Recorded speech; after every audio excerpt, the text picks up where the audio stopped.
말씀 같이 보도록 하겠습니다. 골로새서 2장 6절에서 7절입니다.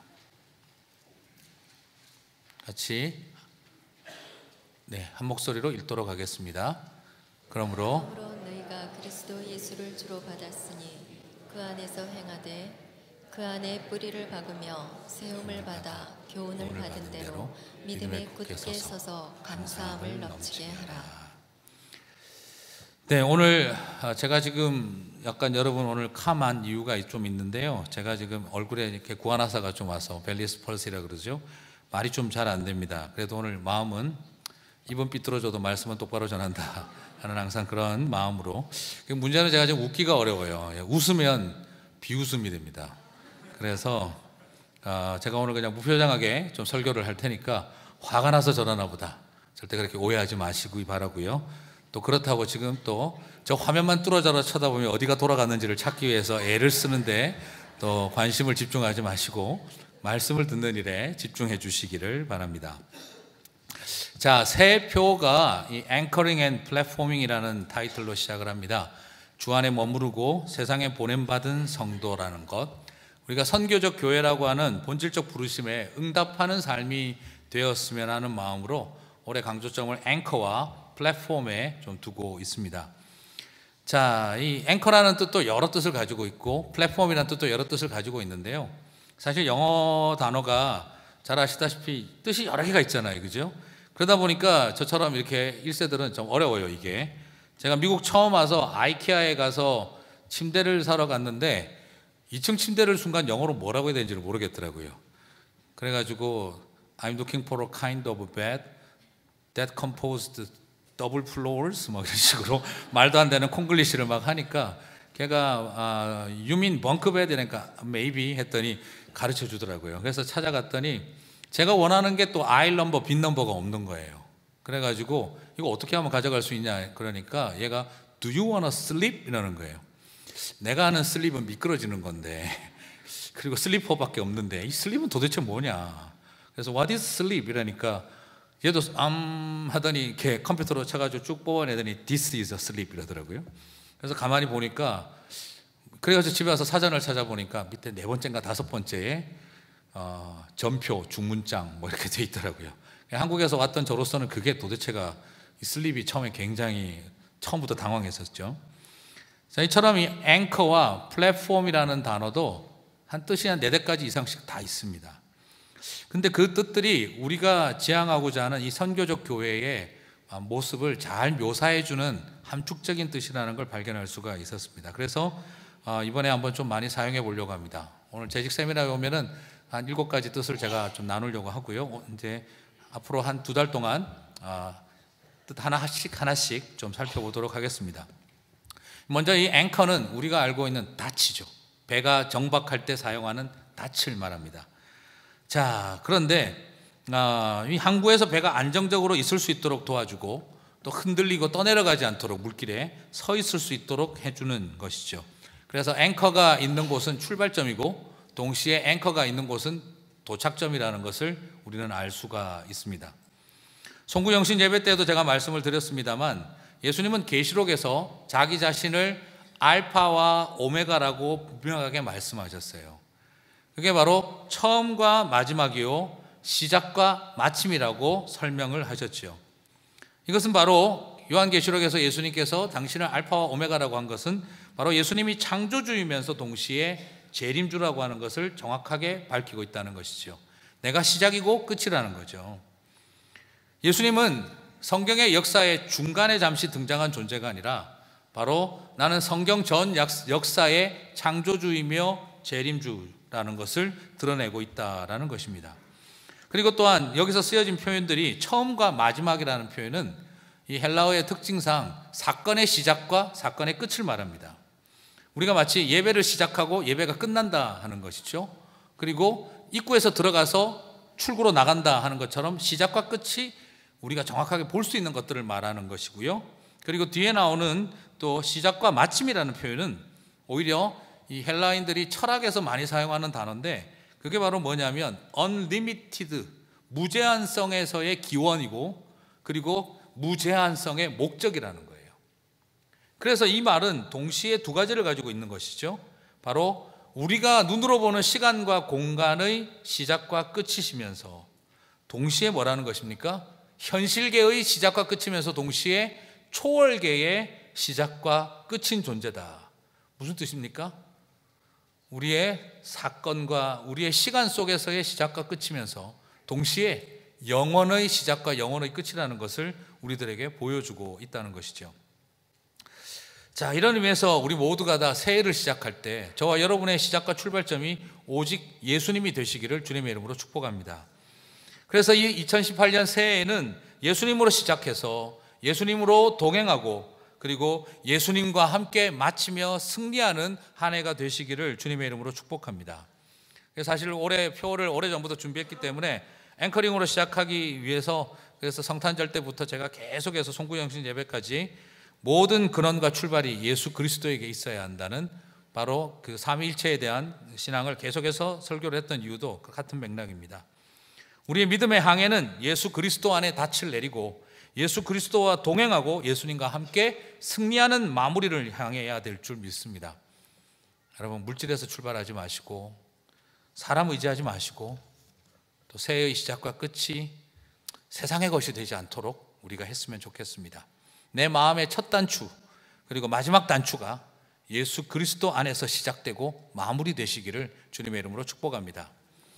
여러분, 솔직히 이 닻이라고 하는 게, 앵커라고 하는 게 배가 항해하는 데 도움이 될까요?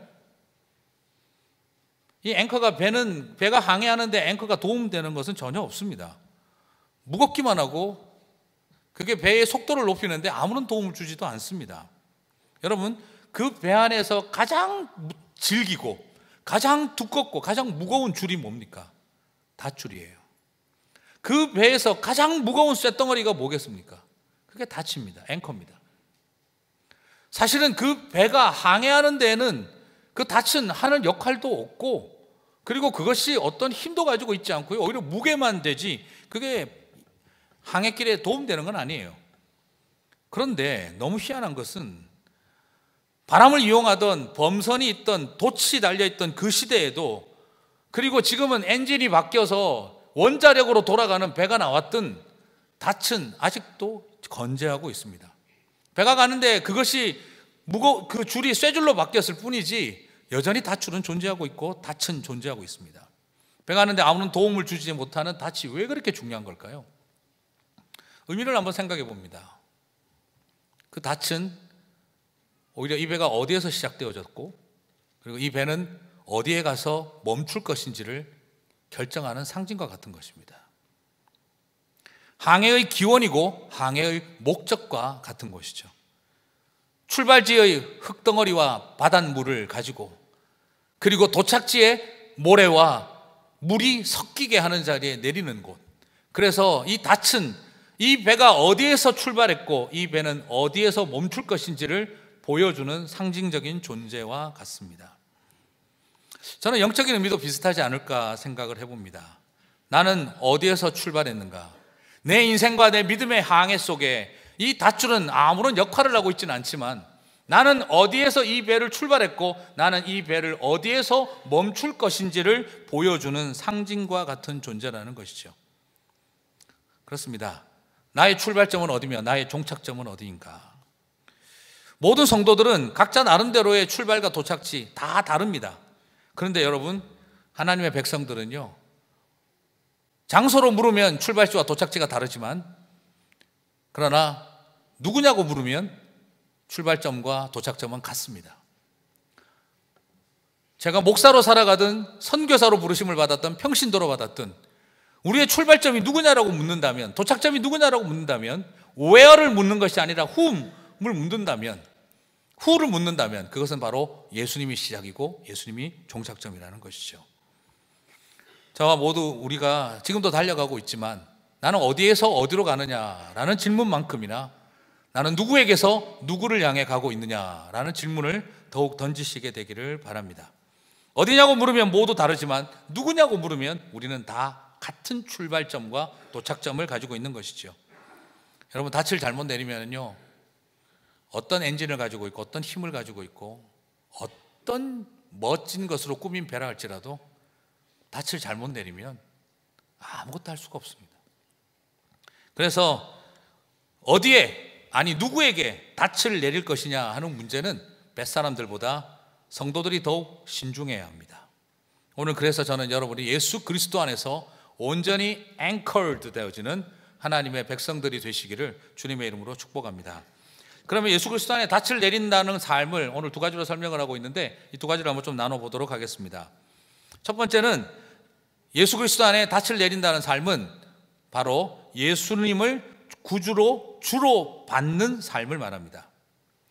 바울은 독특하게도 예수님을 구원자로 설명하는 부분에서는 이 동사시제를 독특하게 사용을 하는데요, 오늘 본문을 보시면 너희가 그리스도 예수를 주로 받았으니 라고 되어 있죠.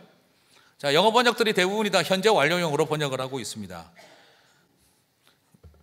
제가 신학교에서 다닐 때는 이게 아우리스트 용례 중에서 이게 현재 완료형으로 번역해야 될 용례가 되는 것인데요, 왜 이렇게 사도 바울은 의도적으로 예수 그리스도를 구원자로 관련되어진 설명을 할 때마다 현재 완료적인 번역이 되는 동사시제를 계속해서 사용하고 있는 것일까? 굉장히 독특합니다. 왜 그렇게 했느냐? 그 당시 많은 유대인들이나 많은 이방인들은요, 구원자에 대한 자기들만의 기다림이 있었어요. 유대인들은 정치적 메시아를 기다리고 있었지 않습니까? 그러니까 예수님을 받아들일 때 메시아로 받아들이지 않습니다. 그러니까 그들은 그때도 그렇고 지금도 그렇고 여전히 누구를 기다리고 있습니까? 주가 오시기를 기다리고 있는 거죠. 그리고 모든 나라와 민족들마다 어떤 그런 메시아에 대한 기다림의 사상들이 있습니다. 우리 한국 사람들은 초인에 대한 기다림이 있었죠. 그리고 무슨 또 그 당시 한국의 고대 서적들 중에는 정도령이 오실 것이다 하는, 그분이 누구신지는 잘 모르겠지만 하여튼 정도령이 오실 것이다는 말도 있었습니다. 누구나 다 어떤 메시아적 존재의 도래를 기다리고 있습니다. 그런데 사도 바울은 아주 의도적으로 너희가 그리스도 예수를 주로 받았으니 함으로써 완료형으로 끝을 내버린다는 거예요. 더 이상 무슨 말입니까? 다른 구원자가 오지 않는다는 것입니다. 우리를 구원할 존재는 유일하게 끝이 났다는 것입니다. 완료되어졌다는 것입니다. 그래서 바울의 많은 어법 속에서 예수님을 주로 받는다는 말에 관련되어진 것은 전부 다 완료형 시제를 사용할 수밖에 없도록 의도적으로 이끌어가고 있다는 걸 발견하게 됩니다. 사랑하는 성도 여러분, 다른 메시아를 기다릴 필요가 없습니다. 우리에게 예수 그리스도를 주로 받았다라는 것으로 완료되어졌다는 것입니다. 다른 계시를 받지 않습니다. 아들을 통해 다 말씀하셨다. God has spoken to us by His Son. 말씀하셨다는 것이죠. 자, 그리고 이 문법적 의도는 이게 완료형이라 그래서 끝났다는 말로 끝나는 게 아닙니다. 지속되고 있다는 걸 뜻해요. 여러분, 이건 마치 뭐하고 똑같으냐 그러면 결혼한 거하고 같아요. I have married this man. I have married this woman. 그렇게 이야기를 하면 have married, 현재 완료형이죠. 무슨 뜻이죠? 결혼이 끝났다는 말입니까? 시작됐다는 말입니까? 예, 시작됐다는 말입니다. 결혼식이 끝이 났으면서도 동시에 결혼은 시작된 것입니다. 자, 나는 이 사람과 결혼했다. 그러므로 이 사람과의 관계 끝. 아닙니다. 나는 이 사람과 결혼했다 함으로써 시작되는 것은 앞으로 죽는 날까지 같이 산다는 것입니다. 끝까지 간다는 것이죠. 바로 요 동사의 적금적인 독특성이 바로 거기에 있습니다. 내가 예수를 주로 받았다. 그 말은 또 다른 주가 더 있을 수 있다. 그리고 다른 주로 바꿔도 된다가 아니라 나는 이분과 함께 끝까지 주님으로 여기고 간다는 것이죠. 바로 그것이 우리가 예수님을 주님으로 고백했다는 말이 가지고 있는 의미라는 것이죠. 이것이 결혼이 끝났다는 완료이면서 동시에 결혼이 시작되었다라고 하는 출발점인 것과 동일한 맥락입니다. 이제 앞으로 다른 남편, 다른 아내가 아니라 이 사람과 함께 쭉 결혼을 준비한다는 거죠. 여러분, 결혼이 끝이라고 한다면 결혼 예비학교만 있으면 됩니다. 하지만 우리가 다 알고 있는 것처럼 결혼은 완료이면서도 시작이기 때문에 부부 세미나가 필요합니다. 알뜰하게 교회 사역을 광고하는 이 지혜로움을 보시기를 바랍니다. 자, 구원자 되심은 이제 완료되었고 그 구원자 되심은 끝났다는 게 아니라 이 구원자 되심은 끝까지 간다는 것이죠. 그래서 예수님은 자기 자신을 알파와 오메가라고 이야기를 하신 것입니다. 그리고 여기서 또 중요한 것은 주로 받았다는 표현인데요, 여기서 주라고 하는 것은 굉장히 그 시대의 그리스도인들이 오해받는 표현인 것을 알면서도 의도적으로 쓴 것입니다. 바로 황제 숭배 사상과 부딪힐 수 있는 왕이라고 하는 개념인 거죠. 물론 사적으로도 주라고 쓸 수는 있지만, 그러나 의도적으로 한 분을 이렇게 고백하는 것은 굉장히 위험한 표현입니다. 그러나 성도들은 그걸 고백했습니다. 왕으로 받았다는 거죠. 그리스도 예수를 우리의 왕으로, 황제로 여긴다는 것이죠. 무슨 뜻이죠? 왕은 둘이 있을 수 없다는 것입니다. 나는 여러 왕들을 받았다는 말이 아닙니다. 상황과 형편에 따라서 왕을 바꾼다는 말도 아닙니다. 그리스도 예수를 왕으로 받았으니 더 이상 이 왕에 대한 로열티를 가지고 나는 끝까지 간다는 것입니다. 상황 봐가면서 이 왕 저 왕이 있을 수 있고 내가 진짜 왕이다 떨어 나타날 왕이 있는 것이 아니라 바로 이 한 분과 함께 끝까지 간다는 것을 바로 그리스도 예수를 주로 받았다라는 말의 의미라는 것이죠. 그래서 메시아로 완료되어졌고 그러면서도 계속 섬긴다 하는 것을 말하는 것이죠. 자, 이게 왜 중요합니까? 우리는 세상을 살아가면서 많은 문제가 결국 내 인생의 왕이 누구냐 하는 문제예요. 신학의 문제라고 표현을 합니다. 내 마음의 신이 누구냐 하는 문제예요. 많은 사람들이 하나님을, 교회를 다니면서 하나님을 섬긴다고 하지만 마음속 깊은 곳에서는 물질과 번영, 건강, 심지어 자식까지 누구나 다 내 마음의 왕이 되고 신이 되어 있을 수 있습니다. 여러분, 왕은 누군지 어떻게 하면 아는 줄 아세요? 크레딧 카드 명세서를 보시면 여러분의 왕이 임재해 계십니다. 브랜드도 가지고 계십니다. 우리 크레딧 카드 명세서를 보고 있으면 내 마음의 왕이 임재해 계신 것을 발견할 수가 있습니다. 백투베이직에서도 제가 한번 드린 이야기인데요, 코미디언 김재동 씨가 했던 말이에요. LA에 예전에 와서 공연하고 갔었을 때 그가 그때 이런 말을 했습니다. 스탠딩 코미디라면서 이런 말을 했어요. 저희 어머니는 종교가 3번 바뀌었습니다. 처음에는 무당과 함께 성황당에 가서 저를 위해서 비나리를 하시다가 잘 안 되니까 좀 더 센 데 가야 되겠다 하시면서 절에 가셔서 1000배를 드리기 시작을 하셨습니다.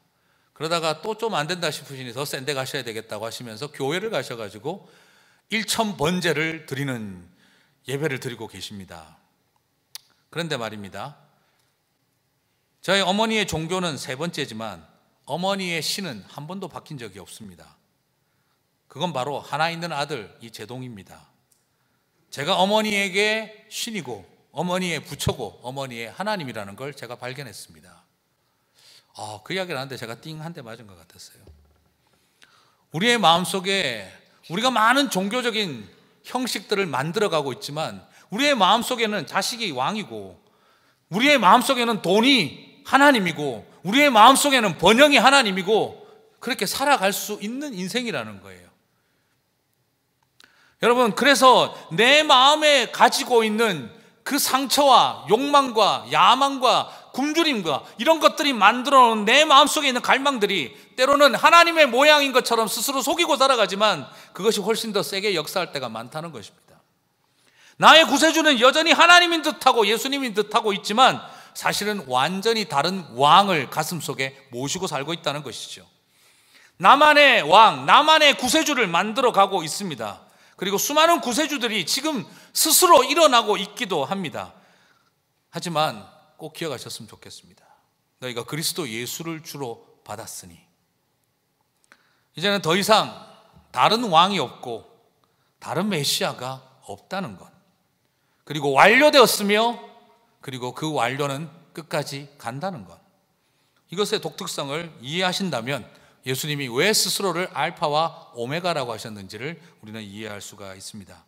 새해에 우리 모두가 바로 참된 신앙의 고백 위에 다시 설 수 있게 되기를 소망합니다. 여전히 유보적인 신앙, 예수님도 주님인 삶이 아니라 내 마음에 숨겨진 생각이 그것이 마치 하나님인 것처럼 위장되고 있는 그런 신이 아니라 참된 하나님과의 정확한 고백 위에 앵커드 되시는 저와 여러분이 되시기를 바랍니다. 그리고 두 번째는 이 예수 그리스도에게 닻을 내리는 삶을 뿌리 내리고 세움을 받는 삶이라고 표현하고 싶습니다. 7절을 보시면 그 안에 뿌리를 박으며 세움을 받아라고 되어 있어요. 여기서 또한 독특한 것은 동사 시제입니다. 뿌리를 박으면은 완료 진행형이에요. 아이고 피곤하다 생각되시겠지만 가끔씩 이래야 제가 공부한 티가 나지 않겠습니까?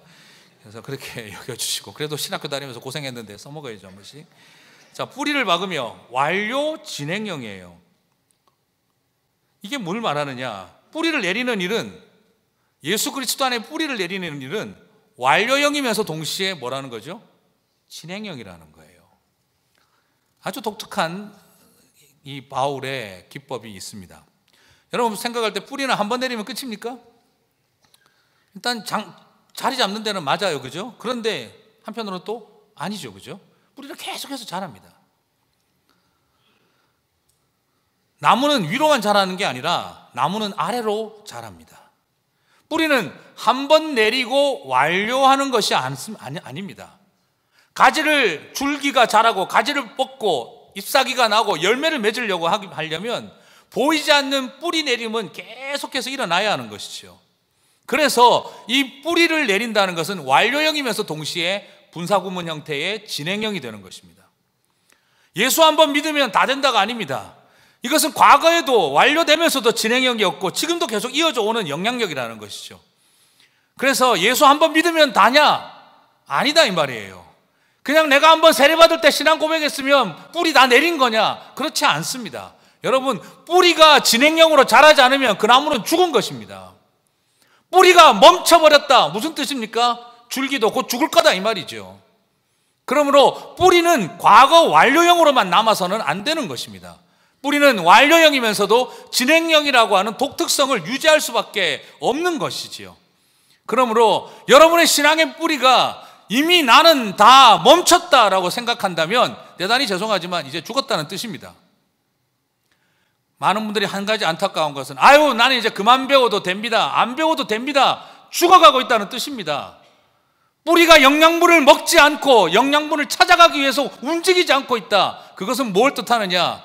굉장히 위험한 것입니다. 그것은 스스로 죽었다는 것을 말하는 것입니다. 마지막까지 성도는 배우시기를 바랍니다. 마지막까지 사모하시기를 주님의 이름으로 축복합니다. 바로 뿌리 내림은 예수 그리스도를 알아가고 예수 그리스도 안에 더욱 깊게 들어가는 일은 우리가 주님 앞에 가는 날까지 그분을 향한 뿌리 내림은 멈출 수가 없다는 것이죠. 그리고 두 번째로 이 세움을 받아라고 하는 표현인데요, 세움을 받는다라고 하는 것은 바울이 좀 독특한 표현을 썼어요. 뿌리를 내리고 줄기가 자라고 뭐 이렇게 가야 되는데 여기서는 건축 용어를 사용했어요. 집을 짓는다는 말이에요. 뿌리를 내리고 집을 짓는다. 자, 여러분 이게 세움을 받는다는 것은 문법적으로는 이게 그게 중간태예요. 수동태가 아니고. 그런데 이 문법으로 모든 것을 해석을 하는 게 아니라 단어가 가지고 있는 문맥적 의미를 가지고 생각을 할 때는 이것은 수동태로 의미를 해석을 해야 됩니다. 그래서 영어 번역들이 수동태로 번역을 하고 있어요. 무슨 말이냐? 왜 그렇게 되느냐? 집은 스스로 지을 수가 없습니다. 여러분 어디 집이 이거 내가 지었어요 하는 거 보신 적 있으십니까? 건물이 내가 지었다라고 나타나는 건물은 없습니다. 건물은 반드시 누군가에 의해서 지어져야 합니다.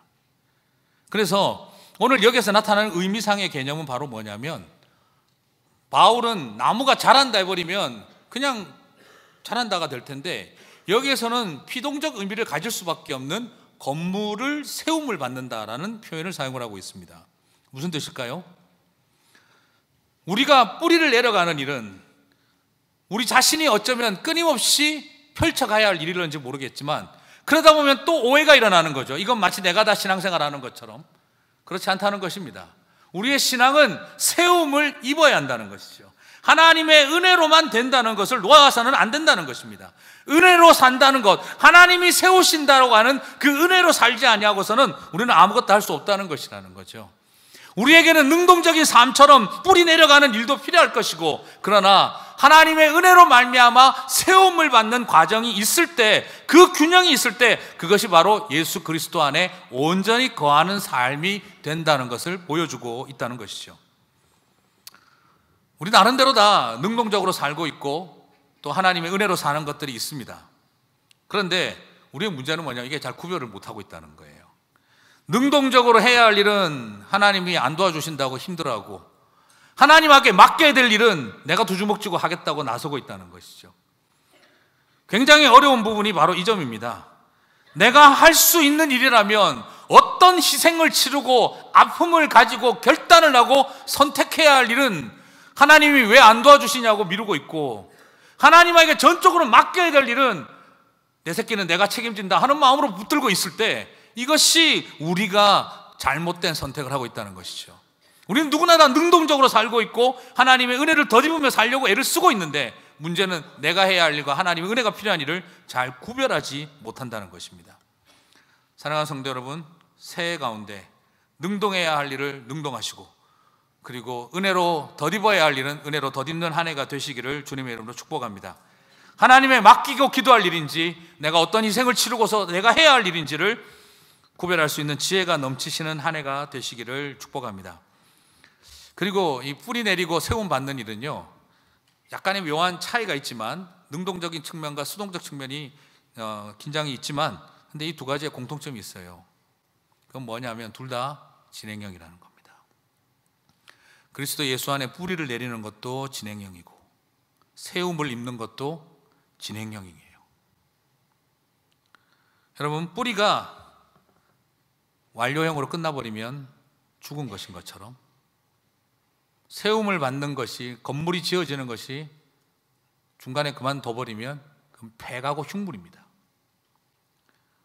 오늘 우리가 여기서 굉장히 중요한 것은 바로 끊임없이 세움을 받는 일이 완료가 아니라 진행형이 되시기를 바라고, 뿌리를 내리는 일이 완료형이 아니라 진행형이 되시기를, ING가 되시기를 주님의 이름으로 축복합니다.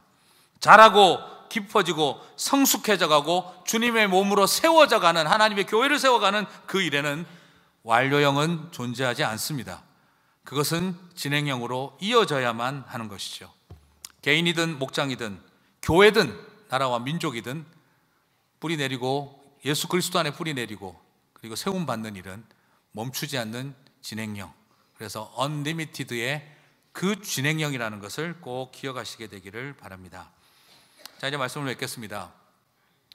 마지막으로 온전히 닻을 내린 삶은요, 교훈을 받은 대로 믿음에 굳게 서는 삶. 오늘 7절의 마지막 그걸 도전하고 있습니다. 교훈을 받은 대로 믿음에 굳게 서서. 여기서 굳게 선다는 것도 진행형입니다. 왜 그렇게 했을까요? 너무 많은 예수님에 대한, 예수님의 신성과 인성, 예수님의 하나님 되심에 대한 끝없는 공격들이 있었기 때문입니다. 유대인들, 여러분, 유대인들하고 사도 바울하고 하나님 때문에 갈등했을까요? 당시 초대교회와 유대교가 하나님을 하나님이라고 부른다고 갈등이 됐던 적이 있을까요? 전혀 없습니다. 누구 때문에 갈등이었을까요? 예수님을 하나님이라고 했기 때문에 문제가 된 거예요. 그 시대의 로마의 정권과 기독교가 하나님 때문에 갈등된 적이 있었을까요? 로마라고 하는 나라는 거대한 제국으로 다스려야 했기 때문에 각 나라의 종교와 신앙을 인정하는 전략을 사용하고 있었습니다.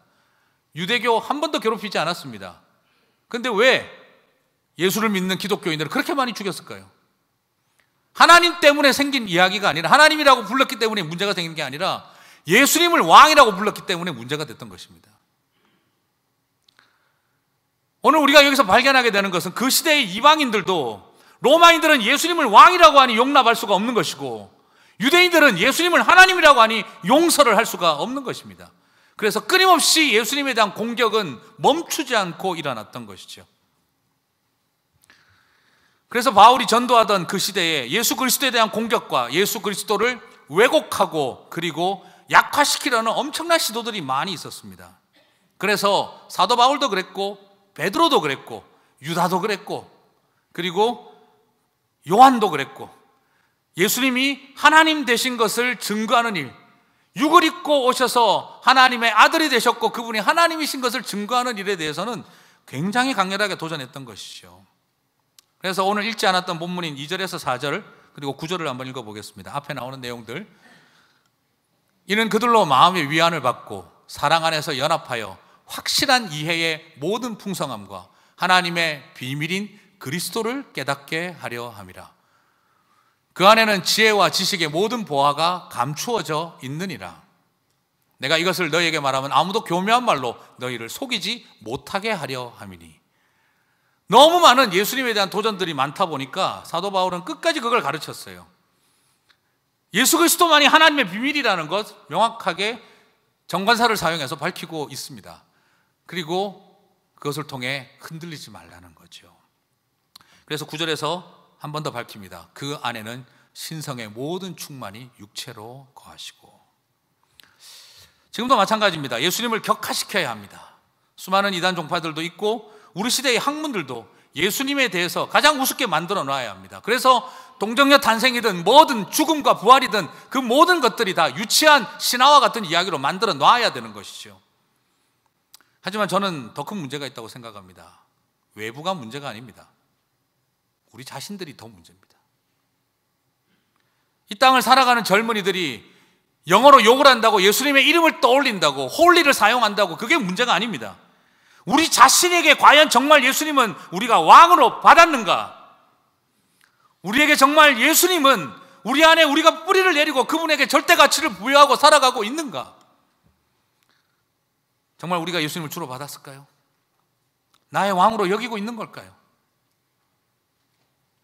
여러분, 오늘날 우리 시대의 많은 성도들이 위험한 게 바로 뭡니까? 유일하신 하나님 왕이 아니세요. 여러분, 예전에 한번 드린 이야기지만 어떻게 생각하시면 딱 좋겠어요. 어떤 남편이 아내에게 너무 잘해줘요. 세상에 이 남편은 요리도 어디서 다 배웠는지 사시미부터 시작해서 한식까지 심지어 타이푸드까지 다 만들어줘요. 그냥 있으래요. 나보고 설거지도 다 해준다고, 청소도 해주고, 그냥 때가 되면 옷도 사주고 반지도 사주고 너무 좋아요. 다 해주더니 어느 날 이야기를 합니다. 평생 이라고 내가 당신을 사랑해 줄게. 근데 너 말고 둘만 더 사랑하게 다오.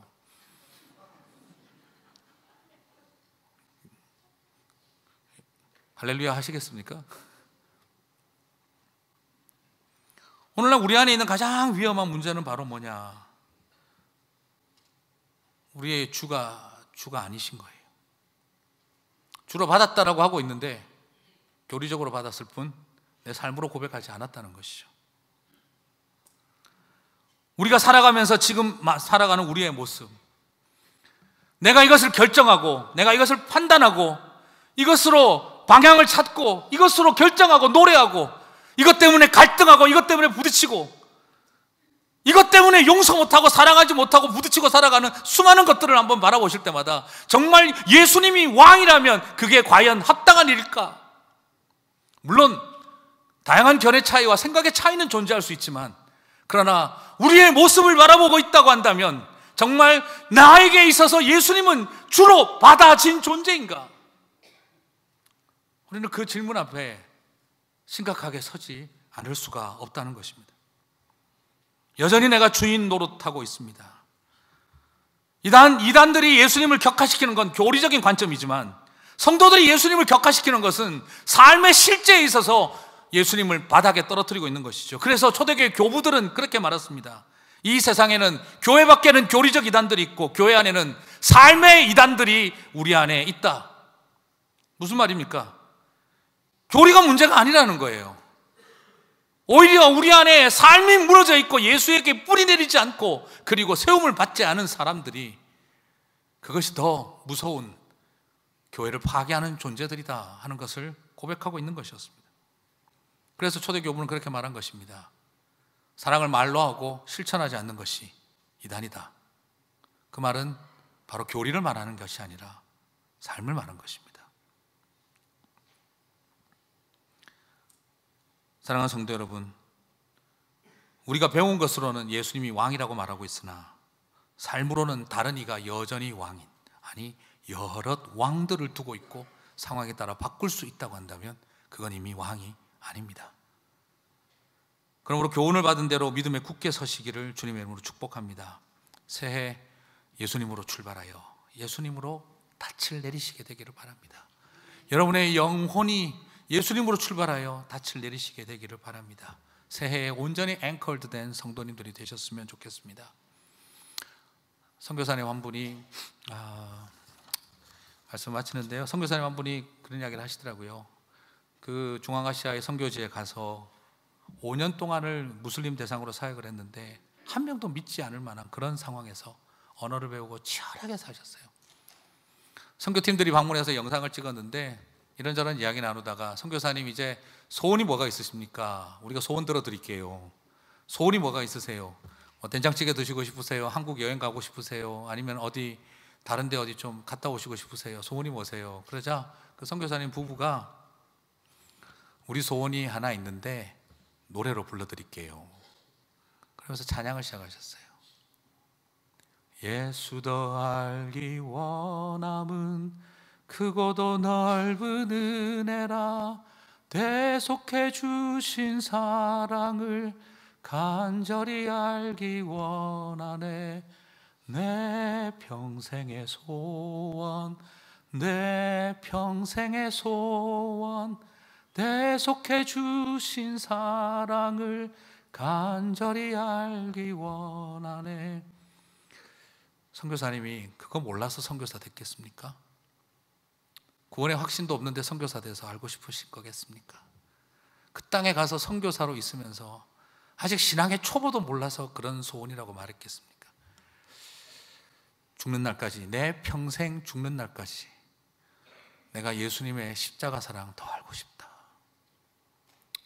죽는 날까지 예수님을 더 알고 싶은 게 제 평생의 소원입니다. 저는 그걸 보면서 많은 눈물을 쏟았어요. 교회를 섬기고 사역을 하고 일을 하면서 정말 우리에게 있어서 예수는 그만큼의 절실한 존재인가? 정말 예수님이 우리에게 왕이신가? 오늘 우리가 다시 한번 돌아보면서 이 올 한 해를 마칠 때 주님은 알파와 오메가셨습니다 라고 고백할 수 있는 저와 여러분이 되시기를 주님의 이름으로 축복합니다.